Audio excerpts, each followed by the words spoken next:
Pro Group Management, workers' comp that works for you.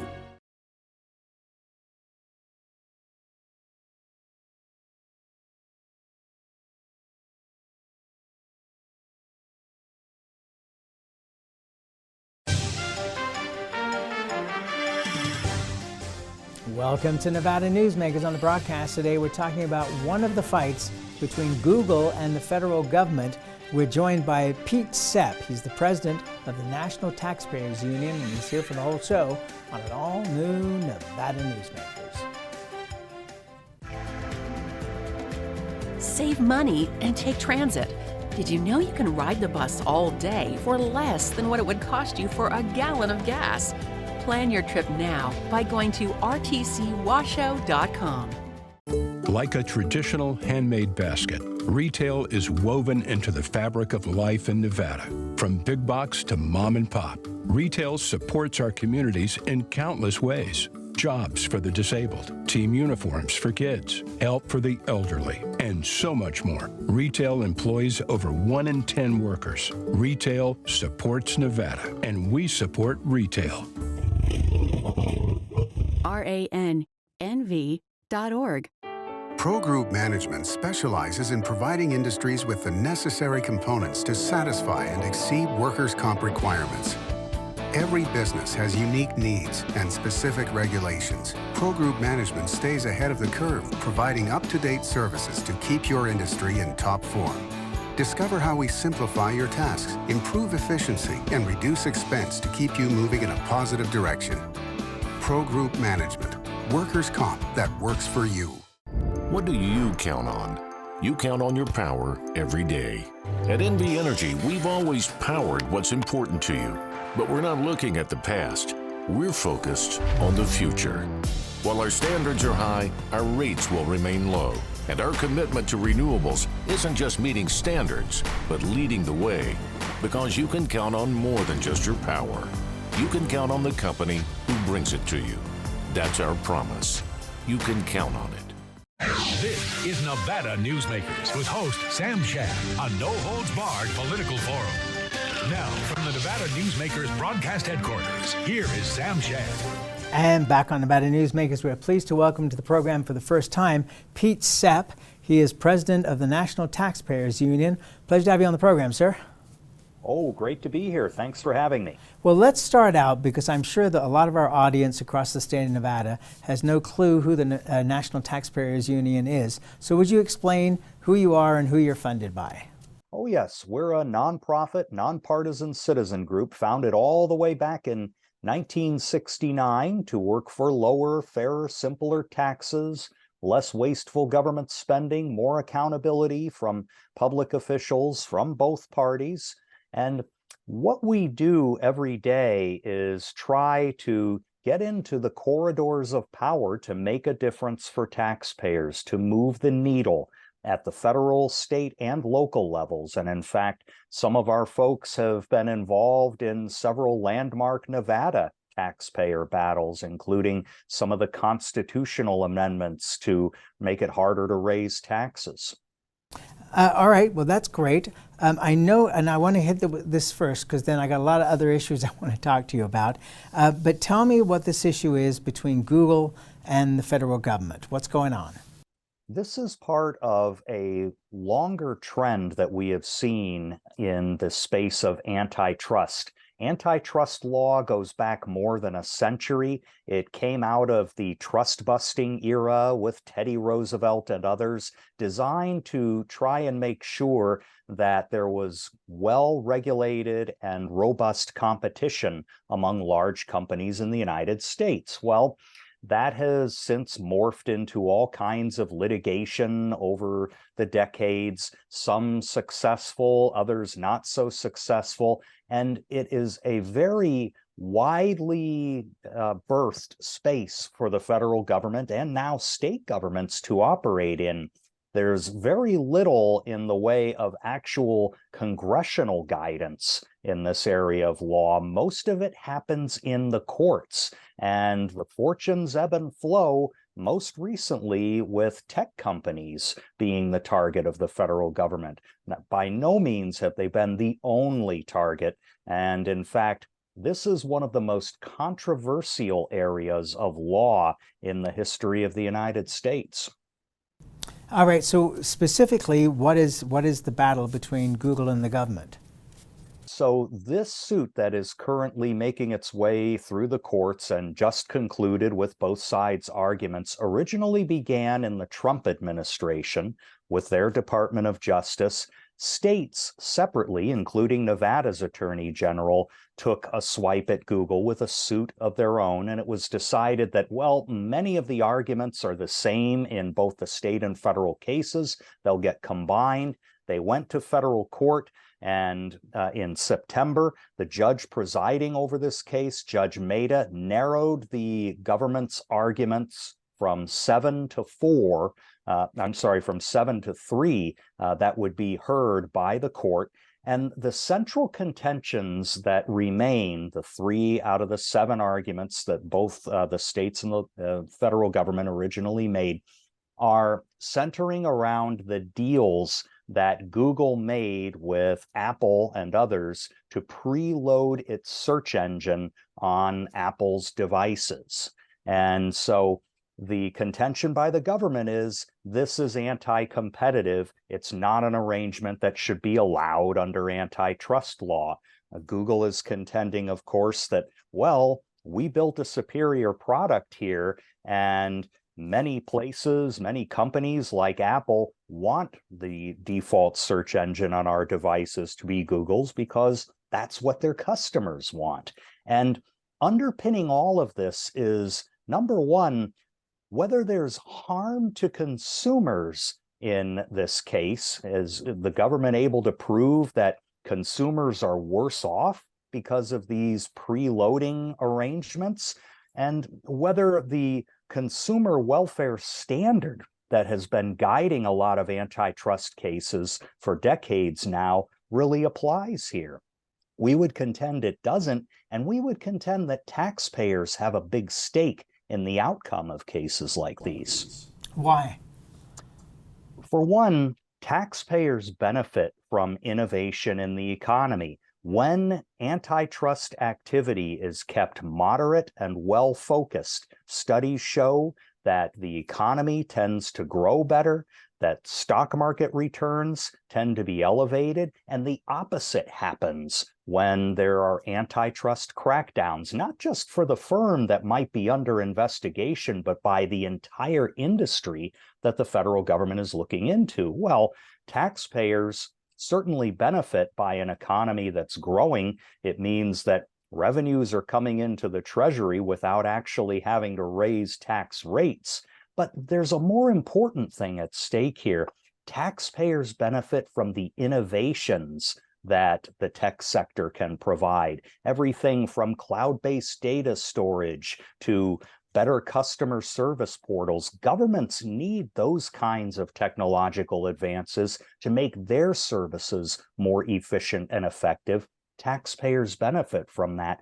They won't benefit if antitrust activity gets out of hand and lots of exotic legal theories become facts through the courts, and suddenly we're losing our competitive edge as an economy, not only domestically, but around the world.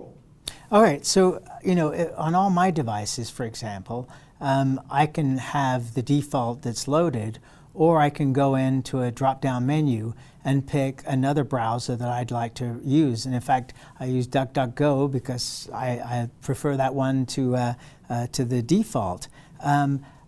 What's the problem, as far as the government sees, with customers just being able to hit a button and make their choices right there? Well, it's a good question because I tend to ask it every day I read the headlines about this particular case. What is the consumer harm when you do indeed have the choice to say, I don't like this default, I don't want to use Google, I want to use something else? Perhaps the government is contending, first of all, that the arrangements between Apple and Google are anti-competitive because there's some kind of share of ad revenue that Google and Apple are splitting among themselves. Well, that's kind of something that traditional retailers do with product makers when the product maker wants a preferential position on a store's shelves. So that doesn't seem to hold water. I guess another contention is that it's too difficult for consumers to switch their default browser on their phone or their computer or whatever. But that doesn't seem to be valid either when it only takes a few clicks to change your default. And in fact, this was brought up in a different tech lawsuit, this one against Amazon, because the government was contending that it's very difficult for Amazon customers to leave the Prime service. They have to go through half a dozen clicks. But then someone pointed out that, well, if you want to make a complaint to the Federal Trade Commission, it takes more clicks to do that than it does to change your Amazon service. So here again, we constantly see this in the history of antitrust litigation. The government usually brings these actions at a point where the markets are already overtaking the government's original contentions. I mean, this has happened before in the steel industry, in the shoe industry, numerous industries where the government says, this behavior is anti-competitive, this firm needs to be punished, and lo and behold, once the trial is over and some remedy is proposed, the firm no longer has a dominant competitive position. Sometimes they're actually bankrupt. Well, it was interesting this past weekend. There's a potential merger between two of the major oil companies, and there's been a lot of noise about how they're going to be able to raise gas prices and make unbelievable profits. But when they laid out, the Wall Street Journal laid out all the different numbers from around the world with where the oil comes from and how it gets moved to the consumer, suddenly these two giants were a very small portion of the oil revenue. The other thing too is when it comes to computers, I mean, don't we all need our children and our grandchildren? Because anybody over the age of 50 is pretty much clueless when the new phone comes out or the new computer comes out. They need to go to the store and learn how to utilize this. And once they've done that initial run, then we're all calling our grandchildren and saying, hey, I'm having this issue. I mean, isn't that the reality? Yeah, it is. And it's also a hyper-competitive space. Speaking of children and grandchildren, they're increasingly using other types of platforms for search. They're using TikTok. They're using Amazon. So when we talk about Google or any other company having this or that dominant position, in the tech industry specifically, dominant positions just don't last. I mean, I remember I still have a story in the New York Times that I keep on my file here that they were saying back in 2014 that MySpace could be the end of the internet and competition for anybody online because it was so dominant as a social media platform. Whoever uses that now? Does it even exist? Okay, so where does this lawsuit sit at this point? Have all the arguments been heard and we're waiting for the judgment? Yeah, the evidentiary arguments have been made by both sides. Now it's up to Judge Maida to sort out the evidence, see if the remaining 3 of the 7 complaints the government's had have any merit, and if so, what kind of remedy might occur here. Does the agreement between Google and Apple to preload search on their devices, does that have to end? Does Google get fined? If there's no evidence at all, then we move forward and presumably governments might have another try on some other kind of grounds because they've done this with Meta, Facebook as well. Google has had several actions launched. Now there's Amazon and a trial brewing there in the mix. All of this means that even if the government loses, they may not give up.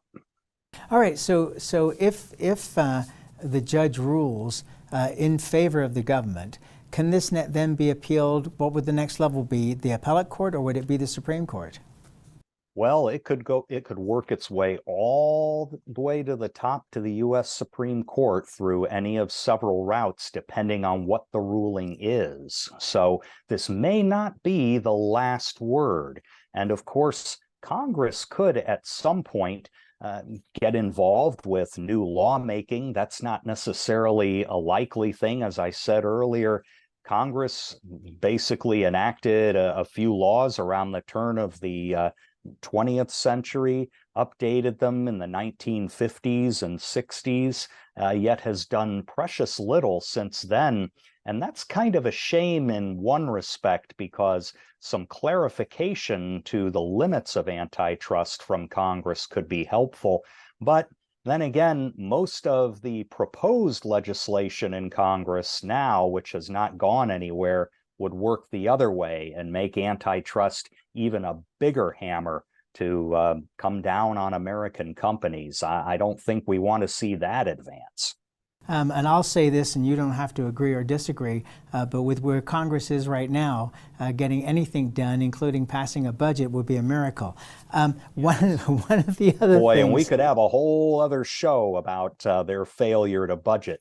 Okay, we're getting to that in just a moment. But let's talk about the tech companies are being attacked, it seems, by both sides in the Congress.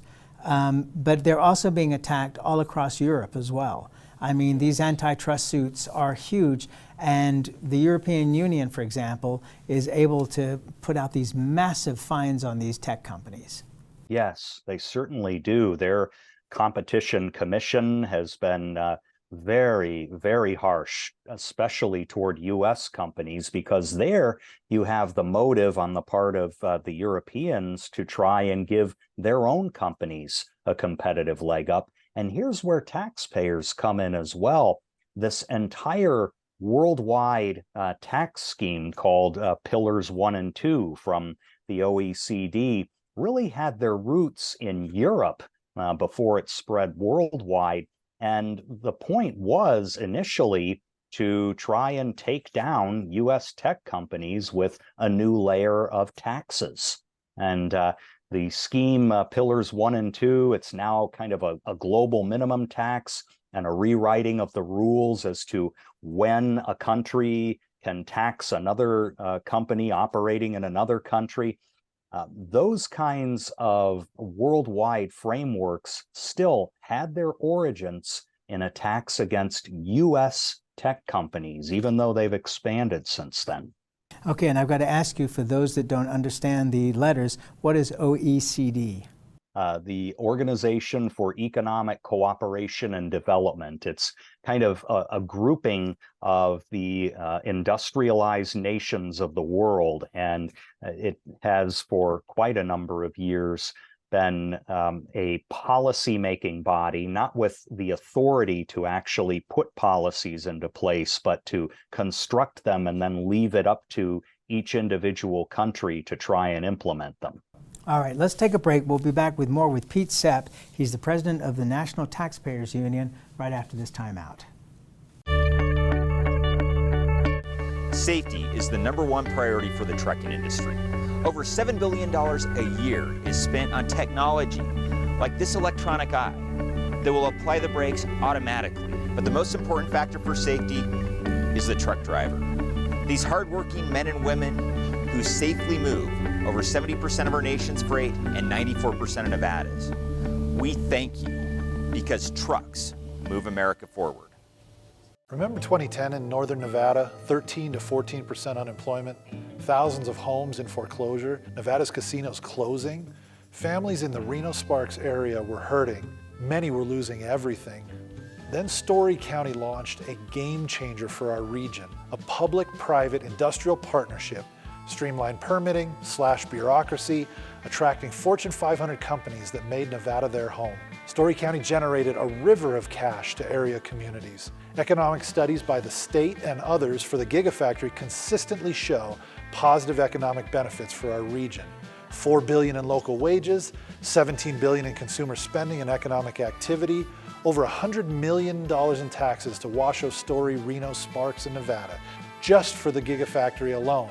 Story County, improving Northern Nevada one industry at a time.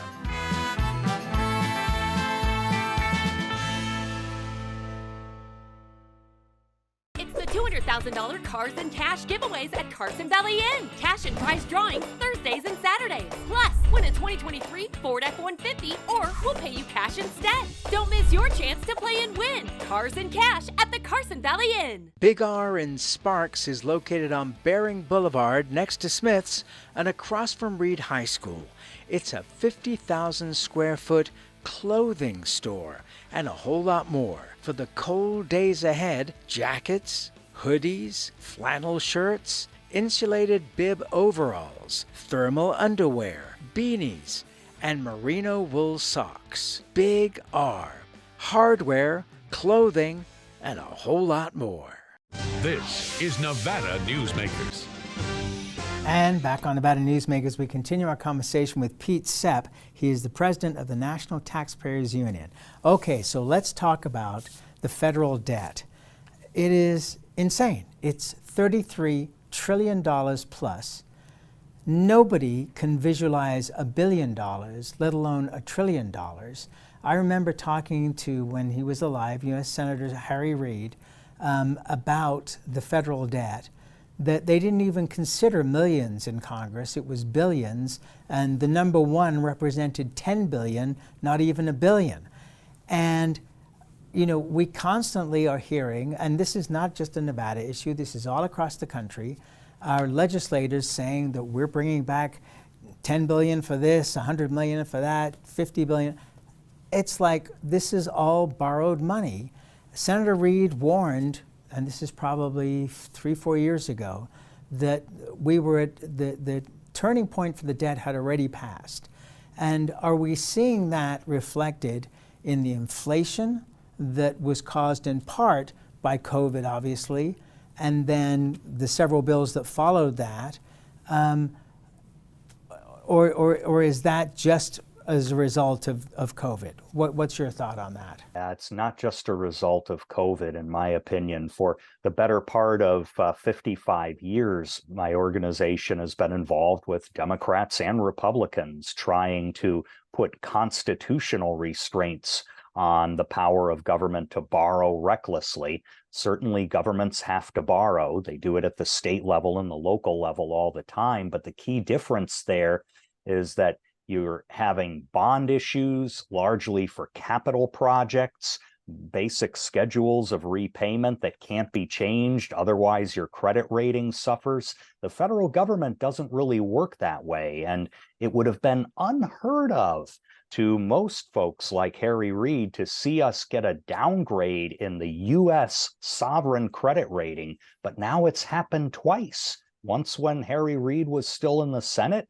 and most recently this year. And so what we are as a nation, I think, approaching is the point of no return. Was Senator Reid right when he said that we're past that? I think in one sense he is, in that we can no longer do gradual changes that will begin to stabilize the federal fiscal picture.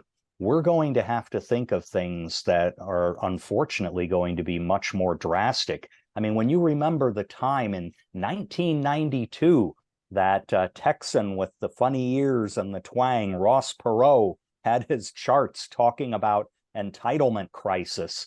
1992, 30 years ago, he was saying we needed to make a course correction in Social Security and Medicare, the primary drivers of the debt. We've done no such thing. And now we have some really unpleasant choices ahead of us within the next 6 to 7 years if we are going to be able to make these systems solvent enough to keep paying benefits. And I'm going to cut you off there for a second because we have to make some money here to pay our bills. We'll be right back. The Nevada Builders Alliance has been protecting the interests of the construction industry for over 50 years. Our programs save members thousands of dollars every year and allow them to provide much-needed benefits to their employees. Our industry also allows Nevada to grow. If you're thinking about a career in the construction industry, reach out. And if you haven't thought of a career in construction, what are you waiting for? We are the Nevada Builders Alliance. For 50 years, Nevada Heating has been keeping people comfortable in their homes. At Nevada Heating, call the Do-It-Right guys and get the heat back on today. Call us today and we'll fix it today. That's the Nevada Heating way. Why freeze for days on end when Nevada Heating can get your furnace fixed today? Call us today and we'll fix it today at 323-5585 or schedule us on our website at nevadaheating.com. 'Tis the season for the Holiday Cash Express at Tamarack Casino. We're trimming the tree with weekly cash giveaways, including a $5,000 winner every Saturday, plus $70,000 in grand prize stocking stuffers, including two $15,000 Holiday Cash winners guaranteed. It's a good time to win at Tamarack Casino. As you know, Reno is booming. Toll's development company is helping it grow with insightful design and development, building community with every project, adding beauty, adding excitement, emphasizing our shared humanity. Reno is becoming bigger. Toll's development is helping it become better, more livable, more enjoyable. To learn more, go to tollsdevelopment.com. tollsdevelopment.com. This is Nevada Newsmakers. And back on Nevada Newsmakers, we continue our conversation with Pete Sepp. He's the president of the National Taxpayers Union. With interest rates hovering around 5%, for CDs and things like that at this point in time, do you see interest rates going down anytime soon, or are we at what is actually a normal rate at this point? I think interest rates might ease off a bit, but the combination of federal borrowing, the combination of the threat of higher taxes on the horizon, the fact that a debt ceiling deal that we signed this year will be coming up for expiration in 2025, those are all headwinds that are going to make getting the federal government's finances under control very difficult. We've got to try.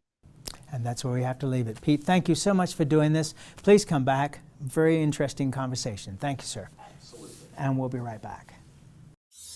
Imagine a magical garden that feeds Carson City's hungry and homeless, teaches our high school students agriculture, creates hanging floral displays to beautify downtown, and yet charges nothing.